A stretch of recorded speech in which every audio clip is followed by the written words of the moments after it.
Hello and welcome 2026, and we start off with an amazing LinkedIn Live session. It's the part 3 of our real estate Malta Inside Talk, which we have together with Mark Molnar, and I want also to welcome him back on our LinkedIn Live stage. Hey Mark.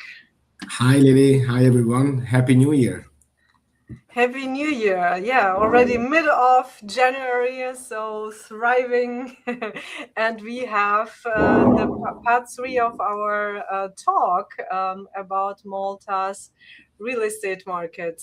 And today we will have a deep dive into um, Malta's real estate investment. So really talking about figures, trends, facts, regions, where to invest, why to invest, how to invest.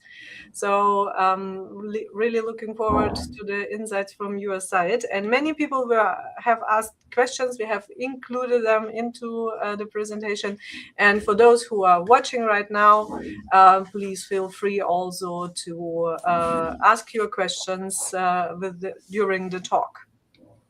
So, and I would say, Mark, the stage is yours. Thank you. Nice to see you again. So let's start. This is our third part that we're actually discussing about Malta. If you followed the first two sessions, we looked into a little bit more about tourism. Where is Malta? What is Malta about? What are the advantages to stay on this island? Since myself, just to recap, I've been in expat living in Malta for the past 14 years. Uh, I can say that Malta is my home, and I love stay and love ever since I moved here.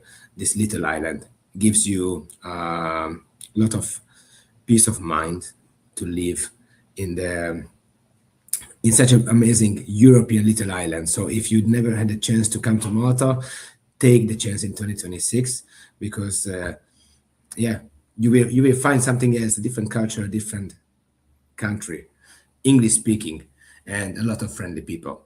So today, what I promised last year as well, that we're going to go a little bit more into the number games to understand how Malta is performing when it comes to real estate.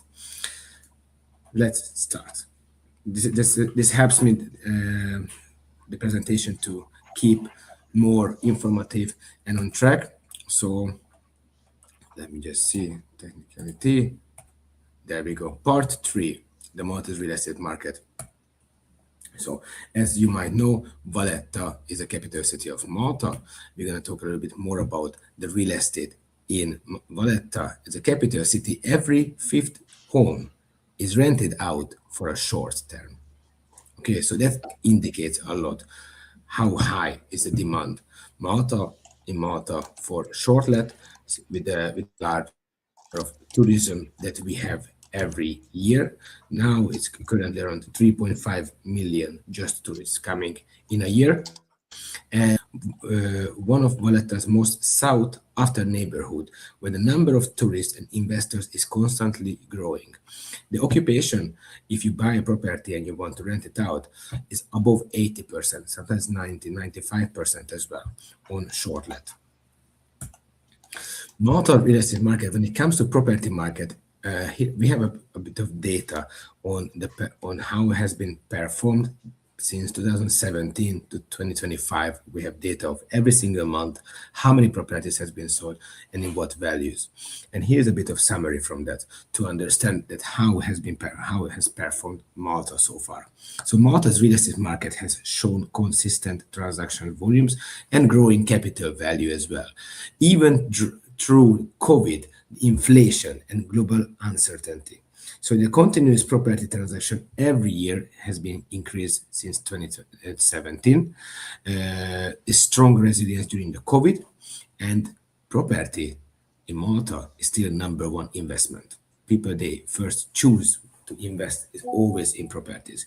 Over 80% of the population is a property owner in Malta. There's many countries that when you go to you meet people who at least owns one or two properties. We work with owners who has not one or two, sometimes 500 or 700 property as well that they are managing. So here in Malta, everyone always look property as a first investment opportunity when if they can afford. Market driven by population growth, expats, tourism, and because it's a limited land supply. These are very important factors to keep the property market stable as well. So, as a bit of investor takeaway, Malta is a stable, um, mature market, not a speculative one. So, which help us to understand that Malta has been performing in the last couple of years, strongly growing, not up and down and then dropping the market. It um, hasn't had over the past 15 years Malta any ever actually any year when the prices would have go down.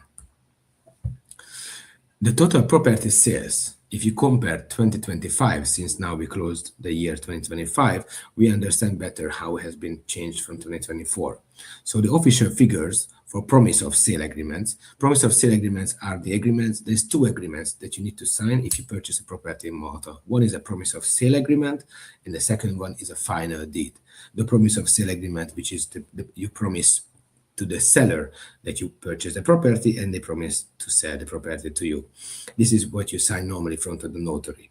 Um, from this, there's over 15,266 property were signed in 2024, which came with a record of sales in Malta in 2024, the 5.111 billion worth of property were sold.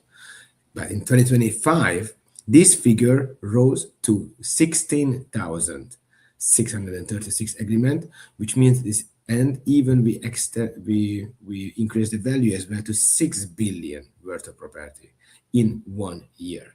So that's approximately a 7% increase in the number of property being sold from 1 year to another. That also shows basically that the growing buyer confidence and a higher overall spend in Malta properties in Malta, the people they are very confident still purchasing properties. It's a 17% increase in the total value year on year. Okay, so this is the important fact that so you understand how the market has been growing.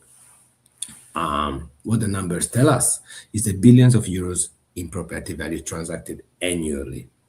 Okay, strong despite higher interest rate in Europe, people they still choose Malta as a safe investment, and average property values continue to trend upwards. Basically, if you buy a property this year and you say that I'm going to wait until next year to buy a property, most likely you're going to have pay more for the same property this year. So that's why timing in Malta is becoming very valuable, because the faster you buy properties in Malta, the more you can you earn, because you get faster to on the property ladder. Unlike many EU markets, Malta didn't experience a price collapse. Instead, the market stabilized and continued growing organically. So for investors, takeaway: capital preservation plus steady growth equals to low risk EU exposure. Malta is being an island. We don't have direct neighbors here, so we doesn't have the war sensation when it comes to the people, and that really feels a lot when you are on the street as well.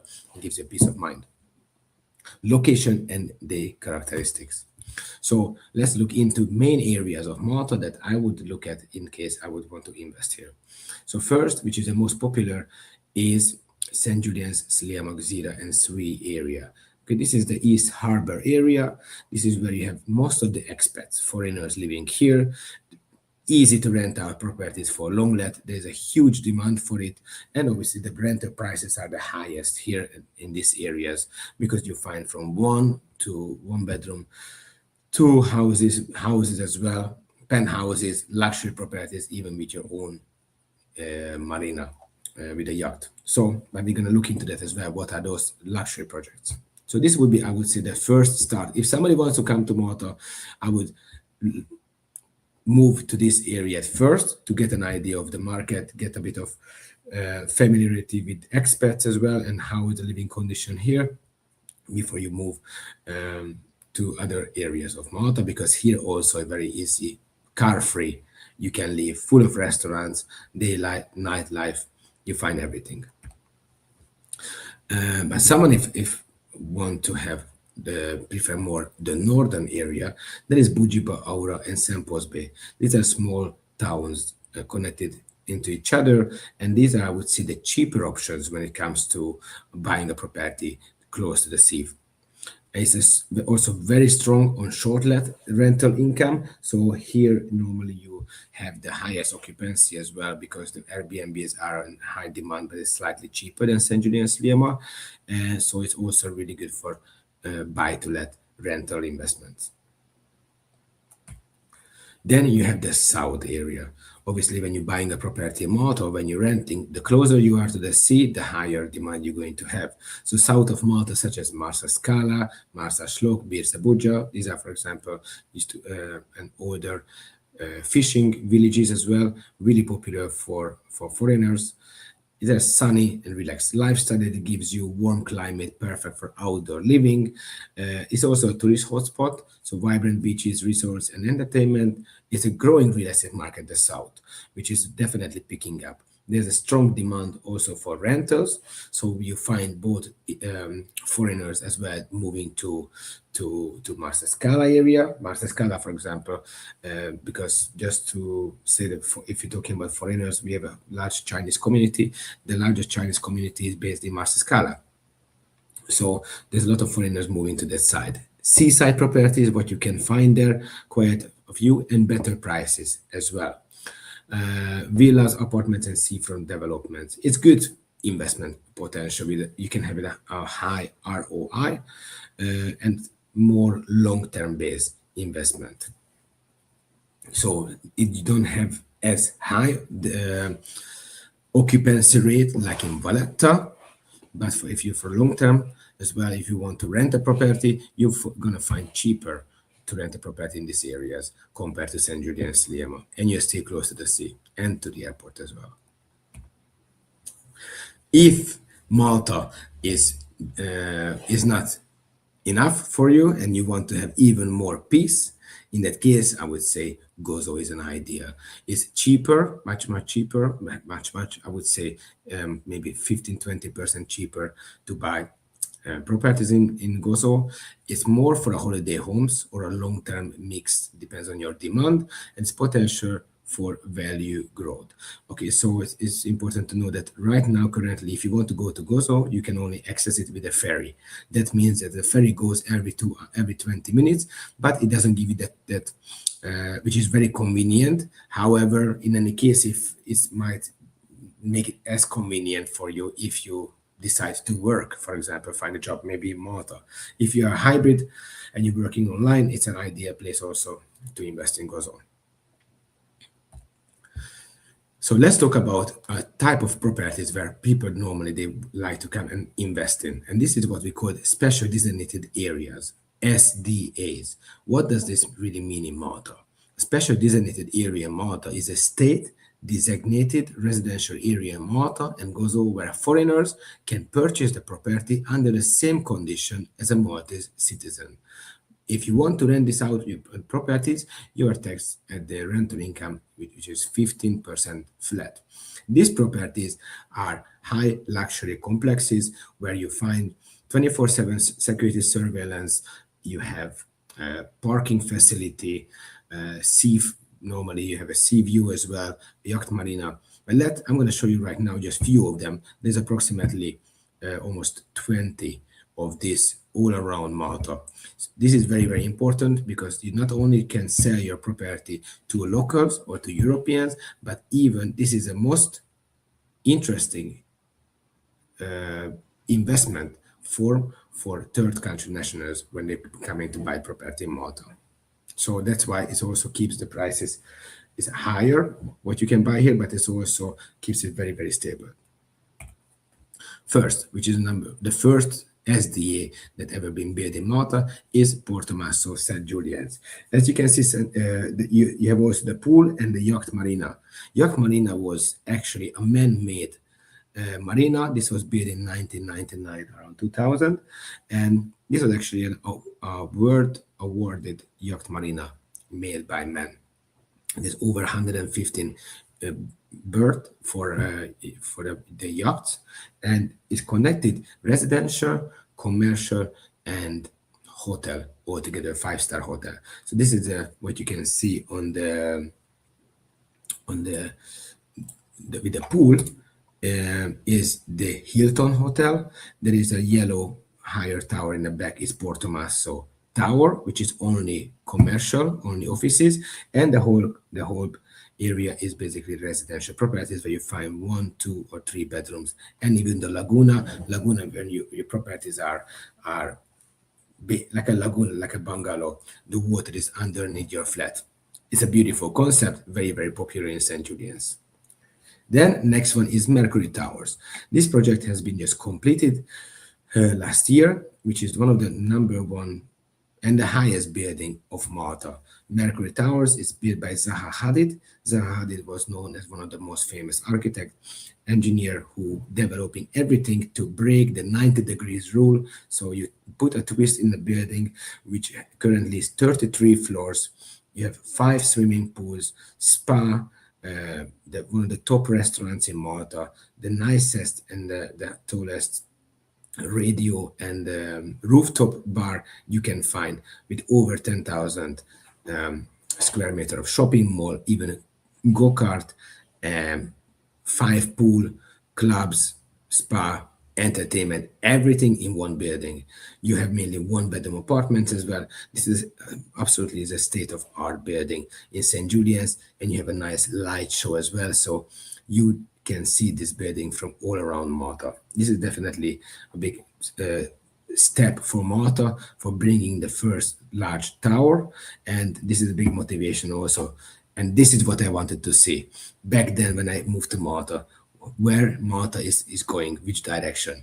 And this is a perfect representation of where the property and real estate market is going. Some of the properties we have sold in this building as well has doubled the price since it was on plan, and it just literally got completed last year. So this is, if you are coming to Malta, this is a state of art and it's worth visiting.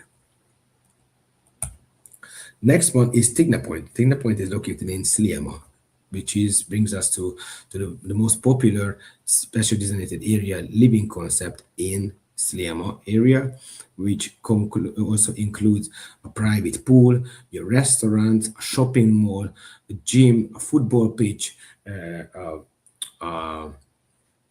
commercial building. So everything basically in one.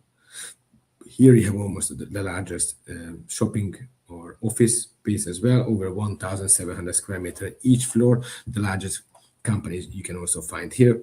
This is one of the most popular and exclusive area you can live, and you have an absolutely beautiful, stunning view over the sea or Valletta.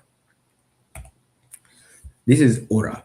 Ora is one of the newest project is being completed right now. It's under construction, which is going to be a 5-star hotel. As you can see on the photo as well, Hard Rock is taking over. So we have over 360 hotels going to be built here with a huge shopping mall, one of the biggest, largest shopping mall outdoor area. And it's going to be a green garden residential building. So as you can see on the front will be 2 residential towers, which are coming up, and also some of them are still for sale, but this is it's not even completed the project yet, but 99% already has been sold, everything, so they're all just on resale. There might be some plans that they're going to be releasing extra floors, but nothing is really confirmed yet. And this is going to be something that changing the landscape of Pembroke area, and it was really popular. 70-80% was Maltese who bought it, and the rest was third country nationals that coming to buy and investing in this concept. It's an absolute state of art. So, 3 questions that everyone would need to ask or would ask if they're buying a property and where they should buy property. And let's look into it a bit more in Malta. So, which are the top areas I would say that you would need to look at is basically St. Julian's and Sliema, where you have the highest tourism and the highest property rent income. Samples Bay, which is the northern area where you have the cheaper but high occupancy, as Valletta as well. What is the return on your investment that you can expect when it comes to renting out for long let? A property that you buy is between 4 to 6%. If you do short let on a property, in that case, you can reach between 6 to 10% as well. This would be the idea. The years in return. So if you invest in your long term, um, basically 5 to 8 years in a return of returns your investment on short term. Sorry, in long term, I just changed this. In long term would be 10 and 15 years return. And if you rent out a property, let's say you buy a property for 300,000 euros and you rent it out, you have a 5% income on 18,000 euros. That is just your return on your investment. Besides that, your property will also grow every year at a capital appreciation between 5 to 7%. So that takes you over 10% in property growth.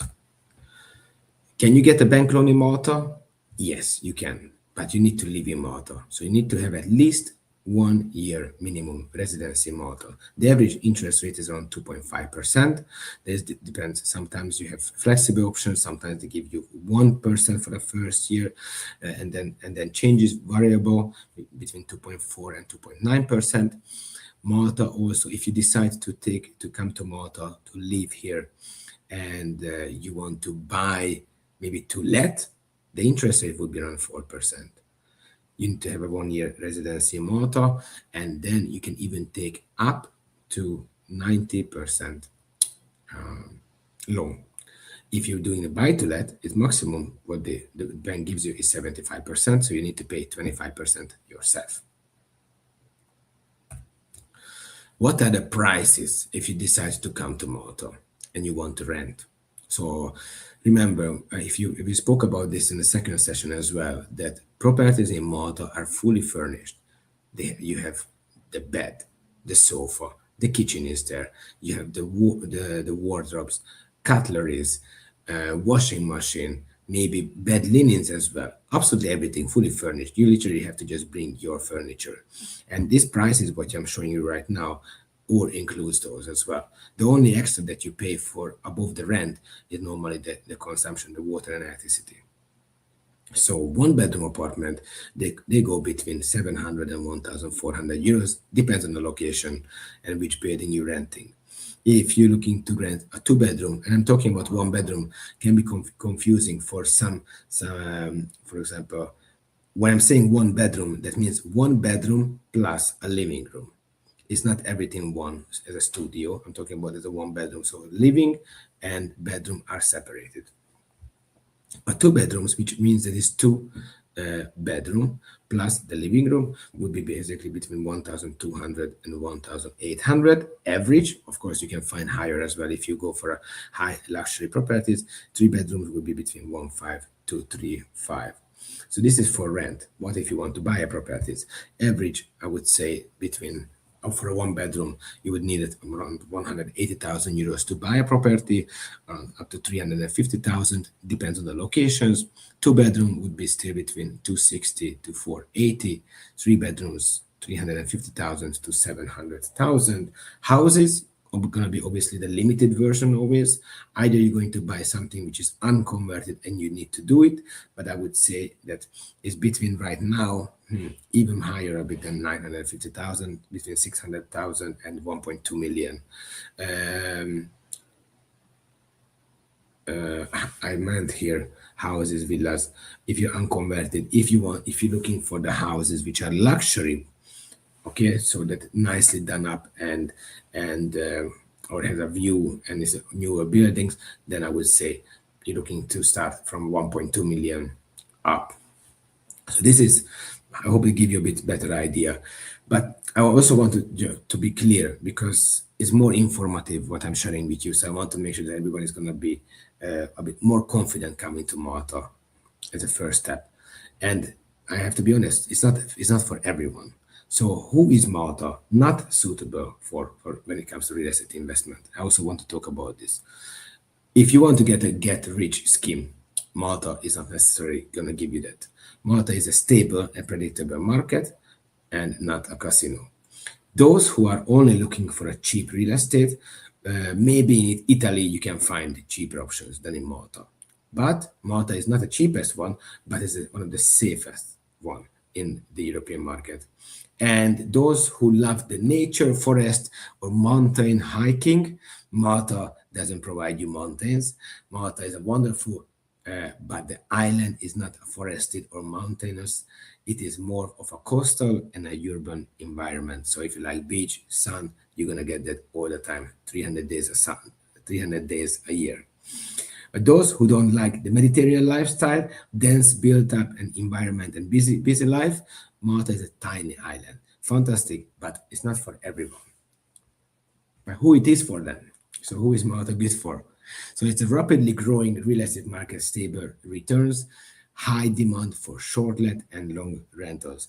If you're a place that you like to speak English, is fantastic because Malta has an official language is English for foreigners. That's why one of the reasons we love it. So the English-speaking labor market, a young, dynamic environment, and an EU legal framework. For those who appreciate the Mediterranean lifestyle, if you like beach, sunshine, urban, and community environment, Malta provides you a fantastic environment, friends, and great food, great lifestyle. The Maltese people, they're really welcoming. You I never felt in any country so much at home from the locals than when I came to Malta. Those who are not just looking for a cheap solution, but a secure investment, who value the quality and the stable growth. So Malta gonna give you for those if you're looking something in the longer term, can be a good option. If you're looking for something short term, you really have to understand the market as well and spend a bit of time to understand where you're investing. If you're looking to rent, Malta offers an exceptionally strong short and long-term rental market. Basically, I think in the third part we spoke quite a lot about it, and I want to understand if it was clear for everyone. If there's maybe some questions came up, then this is the time to ask. Thank you. Yes, Mark. Thanks so much. So even for me, knowing Malta and the market, I learned a lot of new stuff. Thanks so much for that. And we have many questions or a few questions. So I will just pop them in. So we have a question here. Do you need to be a cash buyer, or how would financing work? Do you Yeah. have some insights on that? So if you're a cash buyer, you have the leverage of becoming a property owner easier. If you want to do financing, there is two options. Either you live in Malta and you finance it from a Maltese bank, or you check in your country what options you have to finance a foreign property somewhere else. And Malta could be an option. So it depends how fast you want to have the property on your name. There is two ways. If you buy a property, you can buy on plan. So let's say you buy a property on plan that is going to be ready in 18 months, maybe in 2 years' time. In that case, the property that you're going to pay and purchase right now is you're only going to pay 10%. So eventually, the financing is going to be paid later when the project is going to be completed, but you're booking the property on your name. So that can give you a bit of leverage if you and time if you need to secure more cash flow, for example, for purchasing the property. In that case, if you're buying something on plan, but there is an option for both. And then we have one more question. In Germany, the officials try to limit Airbnb. How is it in Malta? So you said every fifth apartment is under short let in Valletta. So it means for me, or it seems like that Airbnb is not limited, or are there some new restrictions coming up? So they raise questions as well because there is a lot of Airbnb on the market, and some areas had complaints that there's a lot of tourists that coming in they were not planning. Currently, they said there is no regulation going to be done, but it will be a bit more strict when it comes to renting out. For example, to give you an idea, what I heard is that you need to have a sticker on every property that has a property in shortlet in the block. So you have to Mm. always state that. Besides that, every property has to be, of course, registered by the Malta Tourism Authority. Currently, I think maybe not all the properties being registered officially on the market. When it comes to renting out properties for shortlet, you need to comply with more things, with more documentations from the architect. They check the property is being registered and the layout is according what is actually being registered in the planning authority as well. We are not really clear about how they're going to regulate it, but it's still gonna be, it's a huge industry, Mm. and Mm. it works very very strong in Malta. Yeah, and I think also now with the direct US flights coming in from June, there will still be a higher demand for short lets and especially Airbnb concepts. So really exciting times ahead. I have a question for you, Mark. So you are an expert. You are in the industry. You know how the market is working. So what would you say if you could give one piece of advice for investors now watching from Germany, from wherever you guys are, considering to invest in Malta? What would be your advice? What to take care of? What to have on the agenda? If you are just coming to Malta to invest, you need to be able to make a decision in any investment. You need an advisor. So don't uh, take the open market that you go and visiting properties, because you need to go with someone that always sees the market and see a lot of options. So I would always recommend to start with a real estate agent who understand the market, understand the problems and the pitfalls where you can do a mistake, and help you to guide you through the full process. See properties as many as you can on different concept, whether it's on plan, finished, and so you need to understand what and why and you want and what why you don't want, and always when you like something, get an architect who can come and also value the property. And when you see a property that is it's something that you can imagine yourself as an investment, it makes sense. Don't wait too long, because just to give you an idea, last weekend, last Sunday, I had an occasion when I took a buyer there. He made an offer, but it was by the morning it was sold. The property, properties, the good properties for a great value does not stay on the market. So until get always an architect, a professional that can take you around, give you good tips, and in that case, you secure the right investment in Malta. Perfect. Thanks so much. And so, guys, if you have any further questions or do you want to have more details, then please reach out to me and to Mark.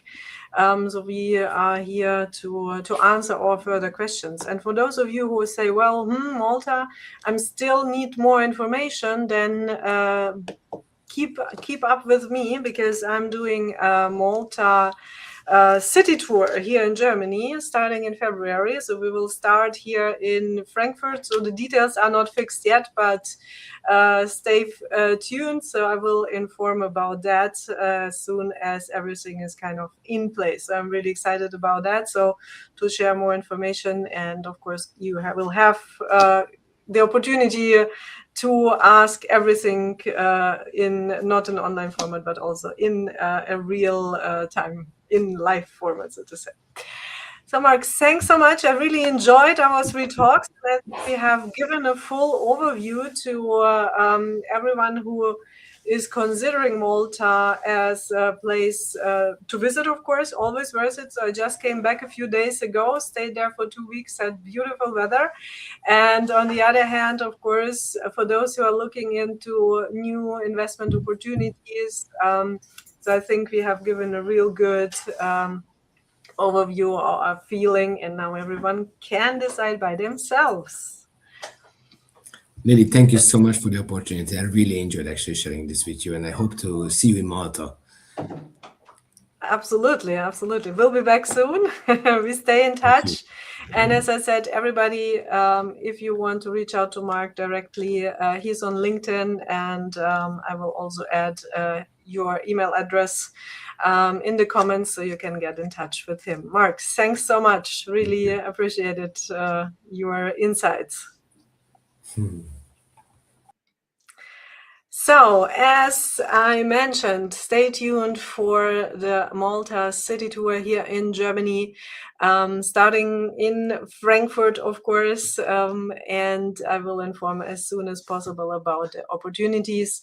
If you have any further questions, reach out directly via DM or get in touch on all the other socials. Otherwise, I say bye bye and see you next time.